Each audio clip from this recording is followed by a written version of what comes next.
conciencia, porque yo me levanto de madrugada, yo te amo, yo te honro, yo te sirvo. Eso no cuesta nada al decirlo, ¿saben? Eso lo puede decir cualquier persona. Pero tenemos que ser coherentes. Yo creo que a estas alturas de nuestra vida, si no somos coherentes, en algo estamos fallando. Porque yo, como dije hace unos días aquí, cuanto más tiempo llevemos en los caminos del Señor, más se nos tiene que exigir, evidentemente. No se le puede pedir la misma responsabilidad y seriedad y compromiso a un niño de 4, 5, 6 años que a un hombre ya con 20, 25, 30 años o más. Entonces, nuestra vida cristiana tiene que ser un reflejo de una madurez que ya supuestamente tenemos en nuestras vidas. Hay cristianos que llevan toda la vida congregándose y nunca han leído la Biblia entera. Nunca la han leído completa.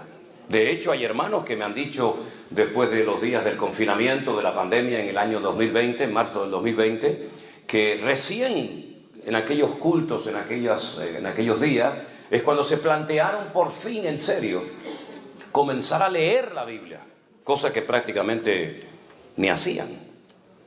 Y algunos llevaban 10, 12, 15, hasta 20 años congregándose en una iglesia y no habían leído la palabra del Dios que dice que aman, honran y sirven. Es una incoherencia increíble. Es una incoherencia tremenda.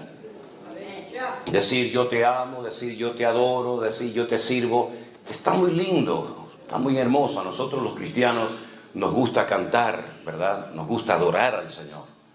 Pero tenemos que preguntarnos, Señor, lo que te estoy cantando, ¿realmente estoy dispuesto a llevarlo al terreno de la realidad, al terreno de la práctica? Porque hubo un hombre, un discípulo de Jesús, que ustedes saben de quién voy a hablar, de Pedro, que le dijo en una ocasión al maestro, Señor, aunque todos estos te abandonen, yo nunca te abandonaré. Yo si tengo que ir hasta la muerte, estoy dispuesto a ir a la muerte. Tal vez fue sincero en su palabra. Tal vez fue muy honesto a la hora de decir eso, pero número uno, estás menospreciando a los demás. ¿Cómo que si todos estos te abandonan, yo nunca te abandonaré? ¿Y tú qué sabes lo que van a hacer los demás? ¿Por qué miras por encima del hombro a tus compañeros, a tus hermanos? ¿Por qué los miras así, tan despectivamente, como diciendo, de estos no te puedes fiar ni de uno, pero de mí no te preocupes, que yo voy a seguirte si hace falta hasta la muerte? Un error terrible, menospreciar a los demás, creernos superiores a los demás, pensar que los demás no son como nosotros en cuanto a nivel de madurez o en cuanto a nivel de compromiso o de santidad. Primer error grave que cometió Pedro. Segundo gravísimo error, proponerle o prometerle al Señor algo que no va a cumplir. La Biblia dice es mejor no prometer que prometer y no cumplir. Eso dice la palabra de Dios. Pero él le prometió al Señor que le acompañaría hasta la muerte y no cumplió con su palabra. Mintió. Luego, el cristianismo no solamente se vive con el corazón, con los impulsos del corazón, con las emociones, sino con la cabeza. El apóstol Pablo dijo que él es nuestro culto racional. No es una locura, no es que yo me emociono. Señor, te seguiré a donde quiera que tú vayas. Pero primero déjame que me despida de mi padre. Primero déjame que... Y el Señor dice, quédate en tu casa, no me sirves. ¿Verdad? Creo que falta mucha cabeza en la iglesia. Hay mucha emoción, hay mucho impulso, hay muchos deseos hermosos. Pero tiene que haber una sana combinación, un equilibrio entre la cabeza y el corazón. Porque de lo contrario, podemos convertirnos en personas emocionales. Y las personas emocionales, dice la Biblia en la carta de Pablo a los Efesios, que son tremendamente fluctuantes. Hoy están, mañana no están.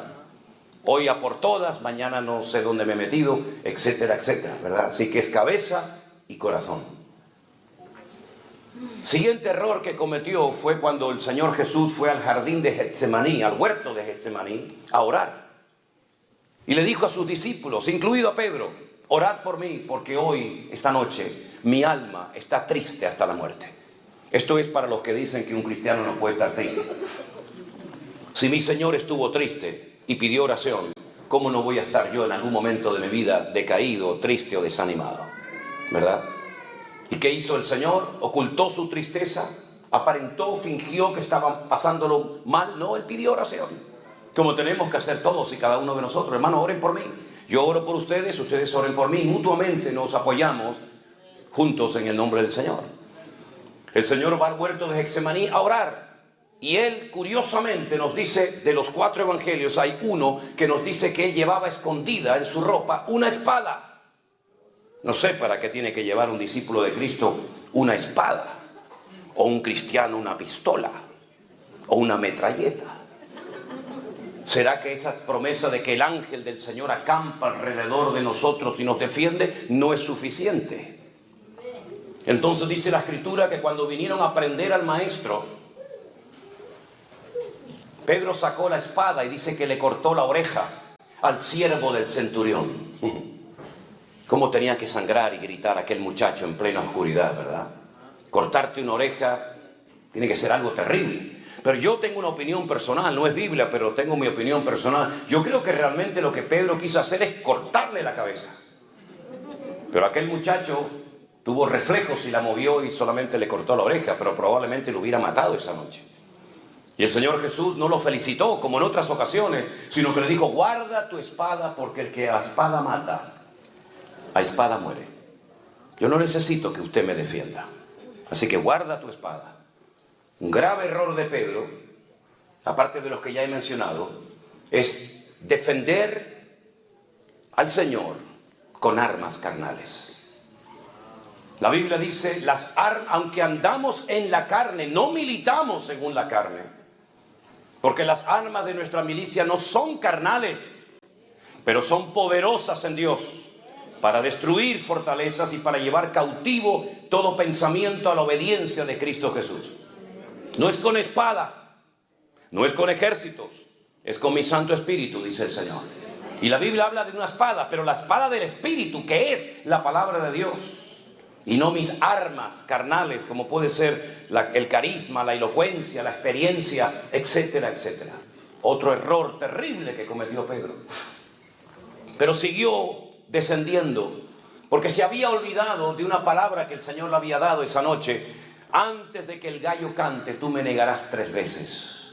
Cuando hay una palabra del Señor, y en este caso una palabra específica para la vida de Pedro, tú tienes que valorar y tener en cuenta que hay una palabra detrás de tus acciones, detrás de tus actos, y tú no la tienes en cuenta. Tú sigues empeñado en demostrar que tú eres mejor que nadie. Tú sigues empeñado en convencer al Señor de que esa palabra no puede ser así, sino que yo te voy a ser fiel hasta la muerte. Y no fue así, todos lo sabemos. Siguió al Señor cuando es prendido por los romanos, pero lo sigue, dice la Biblia, de lejos. ¿A qué distancia estás viviendo de Cristo? Las ovejas, cuando se separan del rebaño a más de 15 o 20 metros, se pierden porque tienen una muy mala visión. Y por eso se pierden y necesitan de un pastor, porque tienen una vista terrible, un olfato pésimo, un oído pésimo y no tienen sentido de la orientación. Y Pedro seguía al Señor, pero, dice la Escritura, de lejos. Y no se puede seguir al Señor, y menos en estos tiempos, de lejos. No se puede seguir al Señor de lejos. Pero hay un paso más. La Biblia dice que mientras estaban interrogando al Señor en la mazmorra, en la cárcel que tenía uno de los sumos sacerdotes llamado Caifás, él estaba calentándose al fuego junto con los romanos. Dime con quién andas y te diré quién eres, dice el refrán. El que al buen árbol se arrima, buena sombra le cobija. Y Proverbios dice, él anda con sabios y sabio serás. Te estás calentando en un fuego ajeno.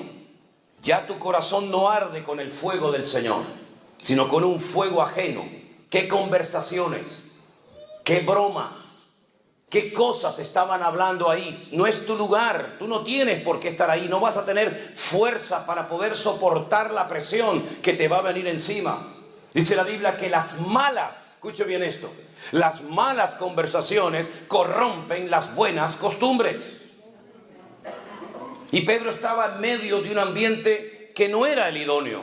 no estaba alimentando su fe, no estaba cerca del Señor, estaba con los romanos calentándose en fuego ajeno. Y entonces, después de estas debilidades, detrás de estos pasos terribles que fue dando progresivamente, apareció en la escena una muchacha que se le queda mirando y le dice a los romanos: oigan, este también es uno de ellos.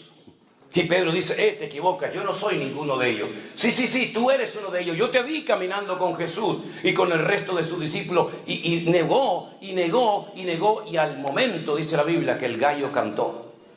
Y entonces es cuando en ese momento sale el Señor de la cárcel, se le queda mirando fijamente. Se cruzan las miradas de Pedro y del Maestro, y sin palabras, dice la Biblia, que fue quebrantado y salió de allí llorando amargamente. Acababa de cometer el peor pecado que puede cometer un creyente, que es renegar de su fe en Cristo. No tener el valor para confesarlo públicamente, es decir, esto se llama apostatar. Apostatar de la fe. Negar a un Señor, negar una fe, negar un modelo, un estilo de vida, porque no quieres que te reconozcan como uno de sus discípulos. Y entonces dice que se fue y lloró amargamente. No fue a la cruz con el Señor, no estuvo al pie de la cruz, como por ejemplo estuvo Juan y su madre y María Magdalena y otras mujeres, sino que se marchó a llorar. Pero las lágrimas no sirven para nada si no hay un verdadero y genuino cambio en tu corazón. Hay gente que llora porque ha destrozado su vida. Hay gente que llora porque ha perdido su matrimonio. Hay gente que llora porque ha perdido un hijo. Hay gente que llora porque saben que están haciendo algo incorrecto ante los ojos de Dios, pero no hay cambios. Y no es suficiente con llorar, no es suficiente con reconocer, hace falta un arrepentimiento genuino y hace falta una conversión genuina y un compromiso genuino con el Señor.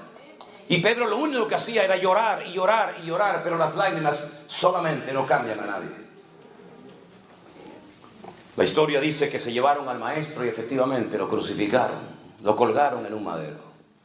Y allí estuvo desde las 7 de la mañana, cuando se hacía el primer sacrificio de la mañana en el templo de Jerusalén, que se llamaba Shacharit, y estuvo hasta las 3 de la tarde, colgado en aquel madero, hasta la hora del sacrificio de la tarde, que se llamaba Minjá. Y a las 3 de la tarde el Señor Jesús encomienda su espíritu al Padre y termina muriendo en aquella cruz. ¿Apareció Pedro por allí? ¿Fue por la cruz a pedir perdón al Señor, al Maestro? No apareció. ¿Dónde estaba? Ni tú ni yo lo sabemos. Ni nadie te lo puede decir. Pasaron 72 horas y los discípulos pensaron que ya se les había venido el mundo encima. Ya el Maestro está muerto. Ahora volver atrás, volver a nuestras casas, a nuestros trabajos, a nuestras amistades y familiares, y reconocer públicamente que nos equivocamos de Mesías, que seguimos al hombre equivocado, que lo dejamos todo por él, pero resulta que ahora lo han matado y no se ha restaurado el reino, la monarquía, como ellos creían que se iba a hacer. Para ellos era muy duro. No se atrevieron a ir ese primer día allí a Capernaum o a Tiberias o a Galilea, sino que se encerraron en una casa y dice que estaban muertos de miedo, porque en cualquier momento los romanos podían venir a prenderlos a ellos también y crucificarlos como a su Maestro. A las 72 horas una mujer muy conocida por ellos, una mujer que había sido liberada de 7 demonios, una mujer que la conocemos como María Magdalena, porque era de una localidad muy conocida en aquella época llamada Magdala, que era el puerto al que se llevaba el pescado para echarle sal, y de ahí salían rumbo al Mediterráneo para llevar ese pescado a Roma. Esa mujer resulta de que fue la primera en ir al sepulcro, porque ella era tal vez una de las pocas personas que se acordaba de que el Maestro había dicho antes de ser crucificado: yo resucitaré al tercer día. Destruid este templo y lo reedificaré en 3 días. Y se reían de él y le decían: 40 años tardó Herodes en reedificar este templo y tú dices que lo vas a destruir y en 3 días lo reedifica. Pero dice la Escritura, pero él hablaba del templo de su cuerpo. Juan no fue al sepulcro a los 3 días, no fue tampoco Pedro, no fue Santiago, no fue Bartolomé, no fue Felipe, no fue Tomás. Fue una mujer acompañada seguramente de otras, y cuando llega al sepulcro se da cuenta de que la tumba está abierta y vacía. Y comienza a llorar, y comienza a llorar. Probablemente le pasó por la mente: han profanado la tumba, se han llevado el cuerpo de mi Señor. Y entonces encuentra a alguien que le dice: dime dónde lo han llevado, que yo me lo llevo.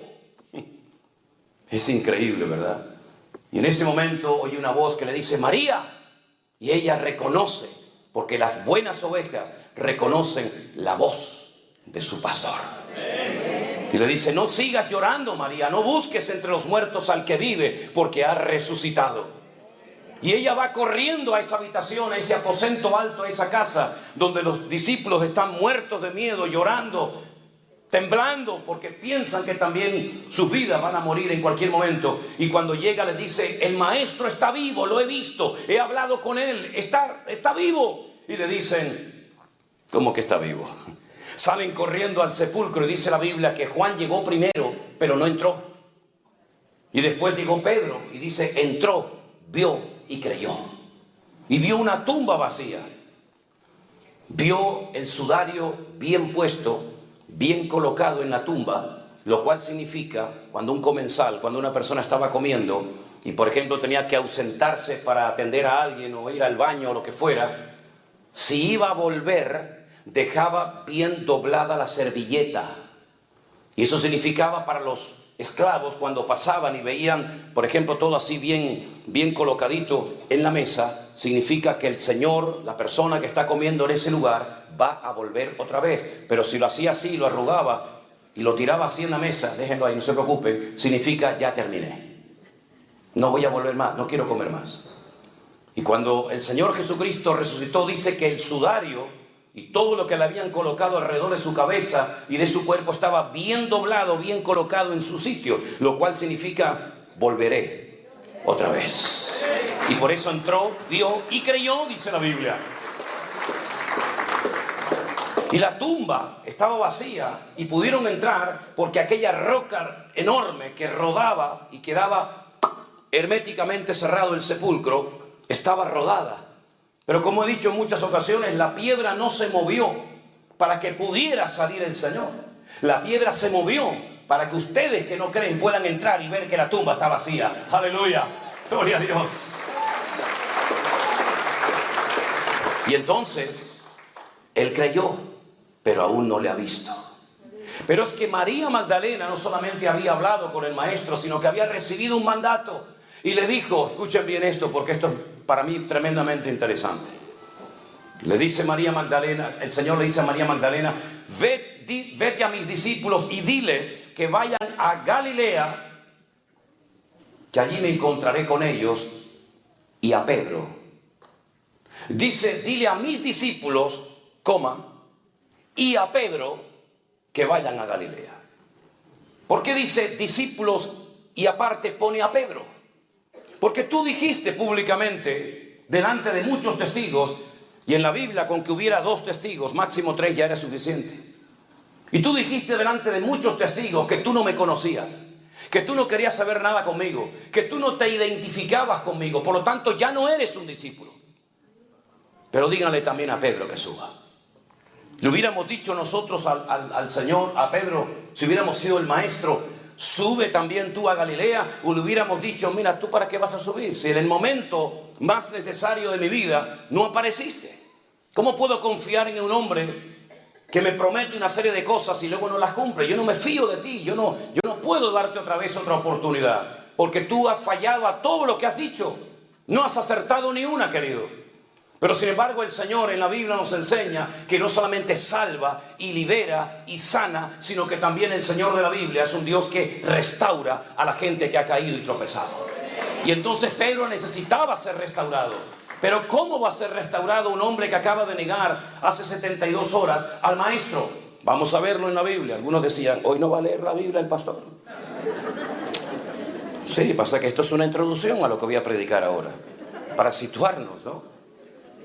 En el último capítulo del Evangelio de Juan, si ustedes leen el Evangelio según San Juan, es diferente totalmente al de Mateo, Marcos y Lucas. Se estudia aparte en las escuelas bíblicas, se estudia aparte porque es un evangelio completamente diferente, la estructura gramatical, el estilo, etc. Y en el último capítulo aparece algo que solamente lo cuenta Juan. Ni Mateo, ni Marcos, ni Lucas contaron lo que allí estaba a punto de suceder. Dice en Juan capítulo 21, yo espero que ustedes no sean de esos creyentes que están de moda, que ya no vienen con la Biblia a la iglesia o al culto. Siempre digo, si usted no trajo Biblia, siéntese al lado de un hermano que seguramente la ha traído. Incluso algunos prefieren traerla en el teléfono celular para que la gente, los vecinos, nos digan, ah, mira, es cristiano, va con la Biblia. Espero que usted no sea uno de esos, ¿verdad? Juan capítulo 21 dice, vamos a leer a partir del verso 1. Después de esto, Jesús se manifestó otra vez a sus discípulos junto al mar de Tiberias y se manifestó de esta manera. Estamos en el norte de Israel, estamos en el mar de Tiberias o Genesaret o el Kineret. Y allí estaban juntos Simón Pedro, Tomás, llamado el Dídimo, la palabra Dídimo significa gemelo, era gemelo de otra persona. Natanael, el de Caná de Galilea, los hijos de Zebedeo y dos de sus discípulos. Simón Pedro les dijo, voy a pescar. Y ellos le dijeron, vamos nosotros también contigo. Fueron y entraron en una barca y aquella noche no pescaron nada. Nada. Cuando ya iba amaneciendo, fíjense, se fue de noche a pescar y ya está amaneciendo. Es decir, ha estado toda la noche intentando pescar. Y cuando ya iba amaneciendo, se presentó el Señor Jesús en la playa, mas los discípulos no sabían que era Jesús. Y les dijo, hijitos, ¿tenéis algo de comer? Y le respondieron, no. Él les dijo, echad la red a mano derecha de la barca y hallaréis. Entonces la echaron y ya no podían sacar por la gran cantidad de peces. Entonces aquel discípulo a quien Jesús amaba le dijo a Pedro, es el Señor. Simón Pedro, cuando oyó que era el Señor, se ciñó la ropa porque se había despojado de ella, se echó al mar. Y los otros discípulos vinieron con la barca arrastrando la red de peces, pues no distaban de tierra como 200 codos. Al descender de la barca a tierra, vieron puestas unas brasas y un pez encima de ellas y pan. Jesús les dijo, traed de los peces que acabáis de pescar. Subió Simón Pedro y sacó la red a tierra llena de grandes peces, 153. Y aún siendo tantos, la red no se rompió. Jesús les dijo, venid y comed. Y ninguno de los discípulos se atrevía a preguntarle, ¿tú quién eres? Sabiendo que era el Señor. Vino pues Jesús y tomó el pan y les dio, y asimismo del pescado. Esta era la tercera vez que Jesús se manifestaba a sus discípulos después de haber resucitado de los muertos. Podríamos hablar mucho acerca de esto, pero quiero destacar lo siguiente.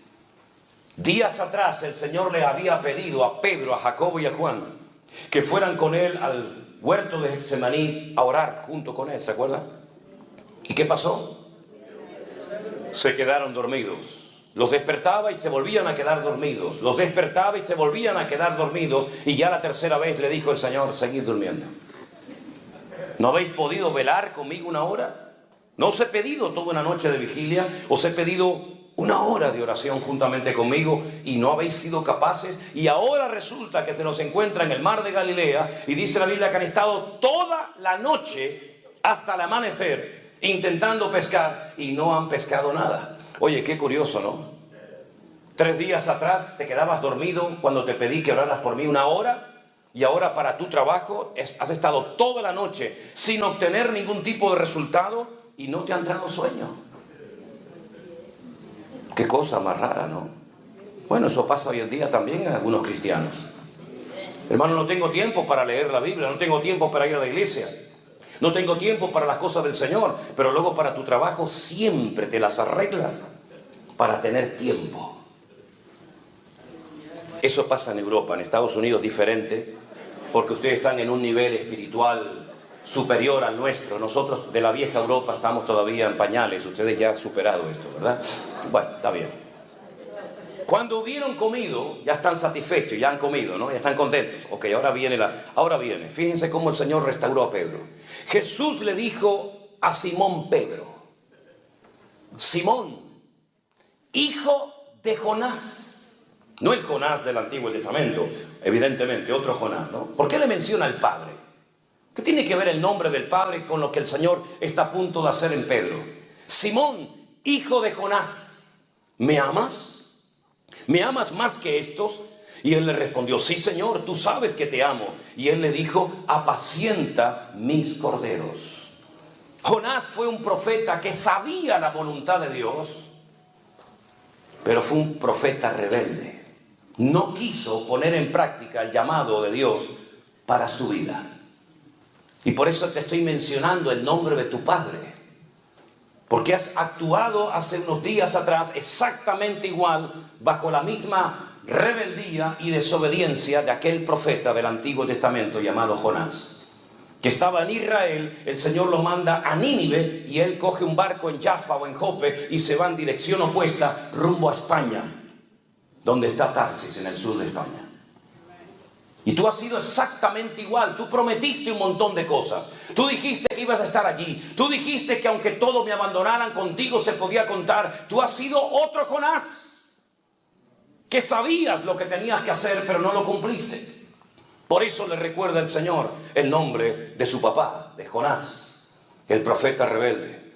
Y le pregunta al Señor, ¿tú me amas? Y Pedro, como siempre, con esto, con el corazón, no con la cabeza. Sí.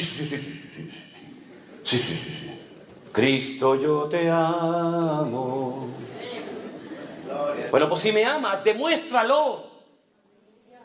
Apacienta mis ovejas, involúcrate en mi reino, involúcrate en mi obra, atiende a la gente, haz algo, mijo. No estés ahí, bendíceme, ayúdame, prospérame. Tal vez por eso el Señor nos llamará ovejas, porque todo lo que pedimos termina en me. Bendíceme, cúrame, sáname, guíame, muéstrame, ¿verdad? Apacienta mis ovejas, involúcrate, haz algo, métete en el barro y mánchate también junto con los demás. Como parece ser que la respuesta fue muy precipitada y nada pensante, el Señor volvió la segunda vez a preguntarle, Simón, hijo de Jonás, ¿me amas? Pedro le respondió, sí, Señor, tú sabes que te amo. Entonces le dice, pastorea mis ovejas. Lo vuelve otra vez a poner en primera línea. Estoy dándote una segunda oportunidad. Estoy volviendo a confiar en ti. Tú me has negado, pero yo te vuelvo a restaurar. Yo te vuelvo a poner en primera línea, apacentando las ovejas, apacentando mis corderos, atendiendo a la gente. Te estoy restaurando, te estoy dando otro voto de confianza. Aprovechalo. Y la tercera vez le dice el Señor, Simón, hijo de Jonás, ¿me amas? Parece que ahora entendió. A la tercera va la vencida, dicen por ahí, ¿no? Pedro se entristeció de que le dijese la tercera vez. 3 veces me negaste.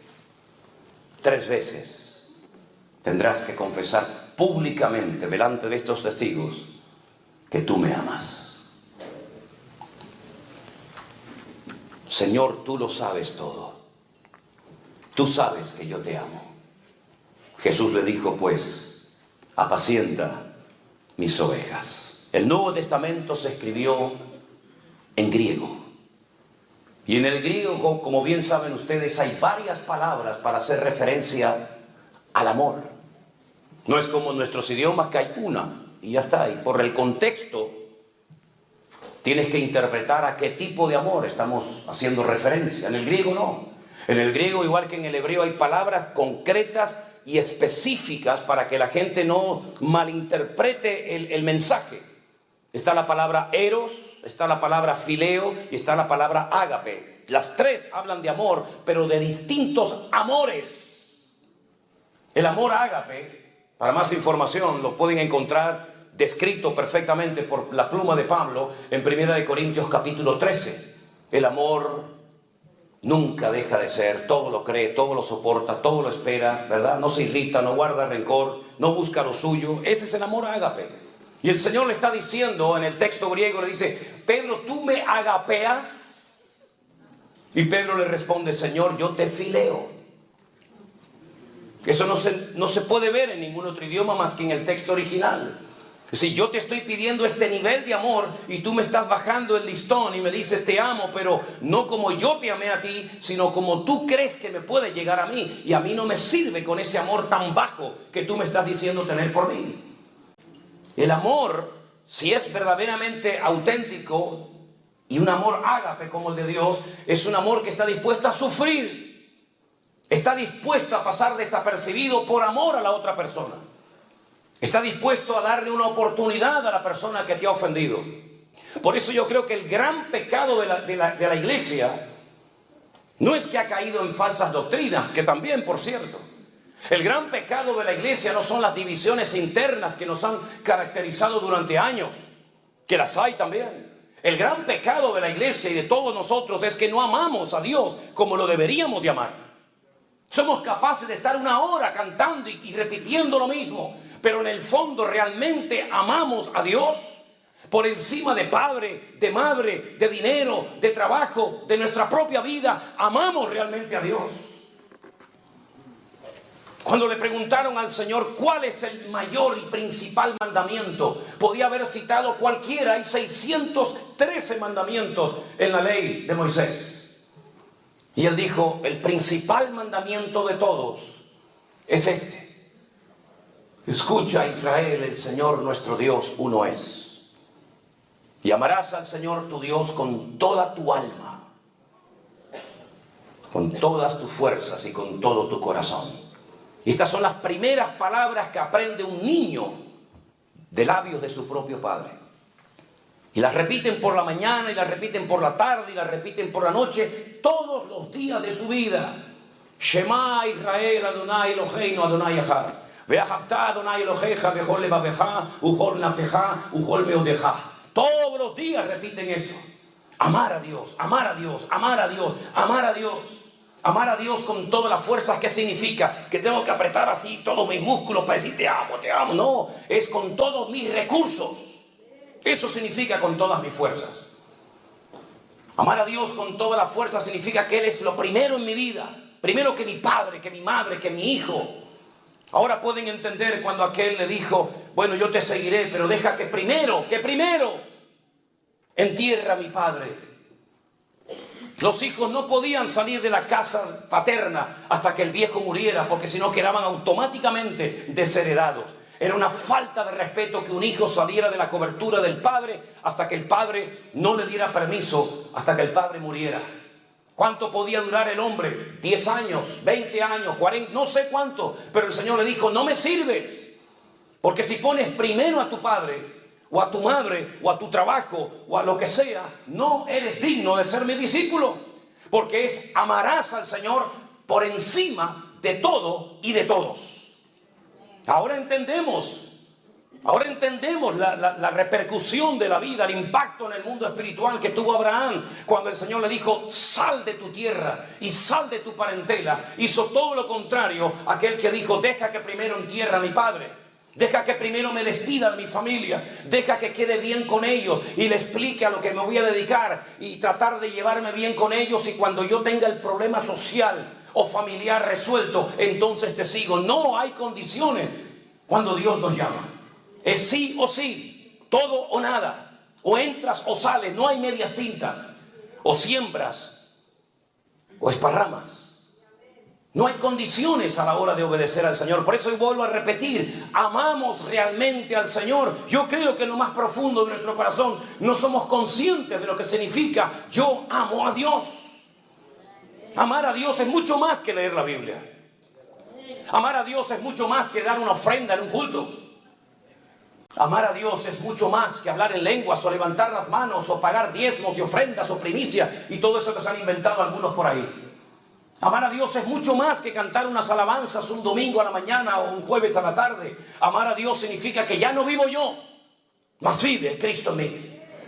Y si tengo que dejar a mi trabajo, y tengo que dejar mi vida misma para servir al Señor, estoy dispuesto a hacerlo. Y por eso el Señor está diciendo, ¿tú me amas o no me amas? ¿Entiendes lo que te estoy preguntando? ¿Entiendes la repercusión, el alcance y la profundidad del llamado y de lo que te estoy preguntando? Así que si me has respondido, sí Señor, tú lo sabes todo, tú sabes que te amo, sí, pues agárrate a lo que te voy a decir ahora. Te voy a dar una profecía, ya te la di en su momento y no la creíste. Cuando te dije, antes de que el gallo cante, me negarás 3 veces. No la creíste, menospreciaste la palabra, seguías insistiendo en que no es así. No, Señor, no es así. Bueno, pues te voy a dar otra vez si ahora lo entiendes. Cuando tú eras joven, Pedro, te ceñías, ibas a donde querías. Le está diciendo el Señor, en otras palabras, has hecho toda tu vida lo que te ha dado la gana. Ahora voy aquí, ahora voy allá. Es decir, tienes una agenda tú. Y en esa agenda hay gente que quiere meter a Dios. Pero Dios no tiene que ser puesto en ninguna agenda personal o privada. Es más, con Dios no se usa agenda, porque Él es mi agenda propia. Así que cuando eras joven, te recuerdo que te ceñías, ibas a donde querías. Es decir, eras un caballo desbocado, hacías lo que te daba la gana, hablabas con quien te daba la gana, ¿verdad? Mas cuando ya seas viejo, es decir, cuando madures, estos son eufemismos, es una forma de transmitir un mensaje. Como cuando Pablo dijo, cuando yo era niño, ¿se acuerdan? Yo hablaba como un niño, pensaba como un niño, juzgaba como un niño. Mas cuando ya fui hombre, cuando maduré, cuando crecí, dejé lo que era de niño. Así es que hay una etapa en tu vida de infantilismo. Hay una etapa en tu vida de rebelión. Hay una etapa en tu vida que te identificas con Jonás, el profeta rebelde y desobediente. Todo eso tienes que dejarlo atrás, porque cuando crezcas, ¿qué significa? Cuando seas viejo, cuando madures, Pedro, extenderás tus manos y te ceñirá otro y te llevará a donde tú no quieras. Fíjate tú lo que le está diciendo. Aun cuando seas viejo, todavía tu voluntad será tu peor enemigo, Pedro. Te van a llevar a la muerte, te van a llevar a la crucifixión y todavía tendrás una lucha en tu interior tremenda. ¿Cómo puedo vencer esa lucha interior? Ese enemigo que llevo dentro, esa batalla que se parece a aquella batalla que tenía aquella mujer embarazada cuando decía, Dios mío, se están matando, se están peleando, se están dando patadas y puñetazos mis hijos en mi vientre, pero ¿esto qué es? ¿Qué me pasa? Tengo una lucha dentro de mis entrañas. Y se fue a consultar con el Señor y le dijo, es que llevas 2 en tu vientre. Y por eso esos 2, uno representa la carne y otro representa el espíritu, y son antagónicos, son opuestos, van a ser enemigos toda la vida. Y hablo de Jacob y Esaú, ¿se acuerdan? Pues en nuestro interior llevamos una batalla, una guerra. Por eso dice Pablo que nuestra batalla no es contra sangre y carne, sino contra principados, contra potestades, contra gobernadores de las tinieblas, contra huestes espirituales de maldad en las regiones celestes. Hay una guerra. Quiero, pero no quiero. Sí, pero no. Voy, pero en el fondo no. Es esa guerra. ¿Cómo se vence esa guerra? Miren a Jesús lo que hizo. Se metió dentro del huerto de Getsemaní y dijo, Padre, no se haga mi voluntad, sino la tuya. Y fue quebrantado, fue triturado allí. Y dijo, pasa de mí esta copa, más no se haga mi voluntad, sino la tuya. Es decir, es una guerra que no se gana de pie. Es una guerra que se gana de rodillas. Cuando dice, Señor, yo me rindo. Me rindo. No sé nada, no puedo nada, no entiendo nada. Yo me rindo a ti. Es entonces cuando el Señor dice, ahora has entendido. Y cuanto antes lo entiendas, mucho mejor para ti y para los tuyos. Así que vas a llegar a esa edad avanzada y te van a llevar a donde tú no quieras. Y ahora dice, porque allí estaba oyendo como testigo Juan, y dice, esto dijo, dando a entender con qué muerte había de glorificar a Dios. Y dicho esto le dijo, sígueme. Has dicho que me amas. Lo acabas de decir ahora 3 veces. Te han oído todos. Tú sabes que te amo, tú sabes que te amo, Señor. Tú sabes que te amo más que a la pesca, más que a mi familia, más que a la red, más que a la barca. Te amo. ¿Me amas? Muy bien, perfecto. Te pones a trabajar desde ahora mismo. Porque yo te saqué de ese trabajo para convertirte y prepararte y capacitarte para que fueras pescador de almas. Y has vuelto otra vez atrás. Te saqué de ahí y te vuelves otra vez atrás. Y en ese acto de desobediencia has arrastrado a Tomás, a Juan, a Santiago y a otros. Así que sal de ahí, sígueme. Y quiero que sepas que el premio que te voy a dar al final de la carrera es que te voy a dejar que te maten, que te cuelguen, que te crucifiquen exactamente igual que me hicieron a mí. ¡Poh! Amamos al Señor. Amamos al Señor. ¿Quién está soñando con jubilarse? No sé cómo llaman, jubilarse, con retirarse y decir, bueno, yo cuando tenga una cierta edad me compraré un rancho con mis caballos, mis gallinas, mis ovejas, disfrutaré de la vida, viajaré por Europa, iré por aquí, iré por allá, iré a ver al pastor Manolo Sierra a Tenerife, iré con él a Israel, me compraré mi buen auto y terminaré mis días rodeado de mis nietos y de mis bisnietos y etcétera, etcétera. El Señor le dijo, olvídate de eso. La guinda, la corona del pastel va a ser que termines tus días crucificado, dando tu vida por mí. ¿Te imaginas que el Señor nos dijera eso a nosotros? Gracias a Dios que no sabemos de qué vamos a morir, ni cuándo, ni dónde.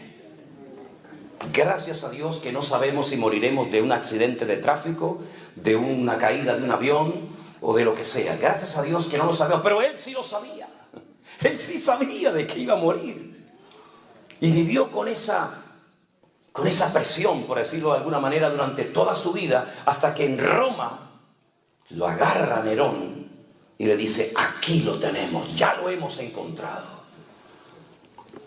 Te vamos a dar el honor de morir como tu maestro. ¿No dicen ustedes que murió crucificado? Vamos a crucificarte a ti también. Y dijo, sí, pero os voy a pedir un gran favor. Ya no me considero ni digno de morir como él. Ya he madurado. Ya he cambiado. Por favor, crucifíqueme, pero con la cabeza para abajo y con los pies para arriba.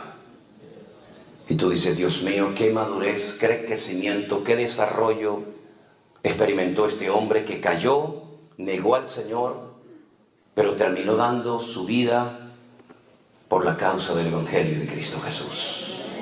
Si en esta mañana hay entre nosotros alguien que cayó de la gracia de Dios, que se apartó del camino, que incluso servías al Señor predicando, cantando o haciendo cualquier otra función, pero por el motivo que sea te has apartado y enfriado y alejado por años de los caminos del Señor, hoy el Señor te llama y te dice, venid a mí, ven a mí, que yo te puedo restaurar como restauré a Pedro, como restauré a David y como restauré a tantos y a tantos que a lo largo de la historia me conocieron, tropezaron, cayeron, pero se lograron levantar para la gloria mía.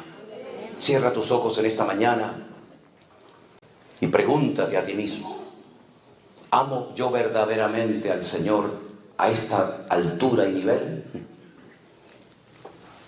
¿Lo amo verdaderamente a mi Rey y a mi Señor? El Señor